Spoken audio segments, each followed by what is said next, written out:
শাক তুলতে যাওয়ার পর আমি ঘ্রাণ পাইছি, আমি হয়তো মনে করছি কুকুর অথবা বেজিমরি রয়েছে ওইখানে। আমি আস্তে আস্তে সামনে আগুয়েছি, এক নজরই আমি দেখছি, দুসরা নজর আর আমি দেখার মতো আল্লাহ তৌফিক আমার দেয় নাই। আমি ওখান থেকে বাসায় পড়ছি, পড়ে গেছি এক পীর, ওইখানে এক পীর, আমার বাড়ির মধ্যে এক পীর। সকালবেলা 9টার দিকে কিছু মহিলারা আসতেছে যে হাওলাদার বাড়ি একটা লাশ পাওয়া গেছে। এই যে অনেক লোকজনও আসতেছে আর 2জন পুলিশও আসছে। কোনায় যাইয়া তারা ওই লাশ ওইভাবে দেখছে।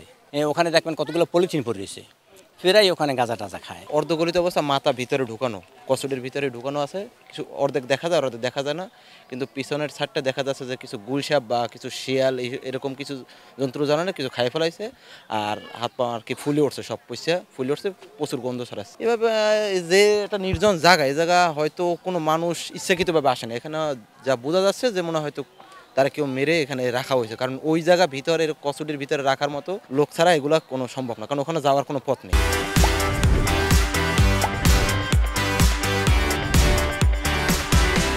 আমরা আধা ঘন্টা আগে সংবাদ পাই 999-এর মাধ্যমে যে 29 নম্বর ওয়ার্ড, যেটা এয়ারপোর্ট থানাধীন, আর 1 নম্বর ওয়ার্ড যেটা কাউনিয়া থানাধীন, এটার বর্ডারে একটা ডোবার ভিতরে অজ্ঞাতনামা একটা ডেড বডি পড়ে আছে। আমরা থানা পুলিশ এবং 2 থানার অফিসার ইনচার্জ সহ অন্যান্য সবাই ঘটনাস্থলে আমরা আছি। তো ডেড বডি উঠানোর প্রক্রিয়া চলছে।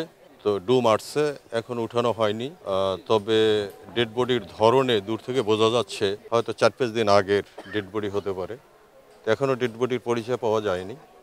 ওখানে গেঞ্জি পরা দেখা যাচ্ছে আর জিন্সের প্যান্ট পরা, পিছনের দিক দিয়ে একটু খোলা। জলজ প্রাণী, ডেড বডিটা কিছুটা অংশ খেয়ে ফেলছে, এই অবস্থা আছে।